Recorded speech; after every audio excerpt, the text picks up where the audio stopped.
বাবা এর পাটা ভেঙে গেছে, তাড়াতাড়ি এটা ঠিক করে দাও। হ্যাঁ দেখছি, পেয়েছি।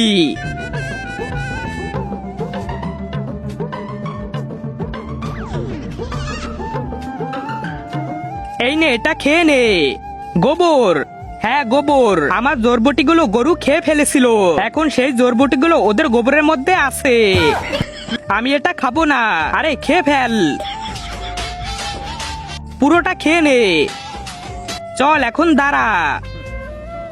আমি দাঁড়াতে পারছি না, তাহলে এখন একটাই উপায় আছে, আমার সঙ্গে চল।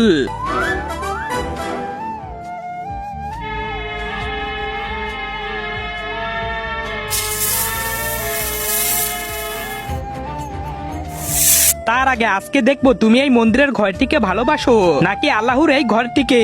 যদি আল্লাহর এই ঘরটিকে মন থেকে ভালোবেসে থাকো তাহলে এই ভিডিওটিতে একটি লাইক করে চ্যানেলটি সাবস্ক্রাইব করে দাও। আর যদি এই মন্দিরের ঘরটিকে ভালোবাসো তাহলে লাইক সাবস্ক্রাইব করতে হবে না, আর কমেন্টে লিখে দাও আই লাভ আল্লাহ। আরে আরে বাবা সাপ, আরে বাবা বাঁচাও, সাপ সাপ, আরে বাঁচাও। আরে ভাই কোথায় যাও, সাপ কাটবে না, দাঁড়াও।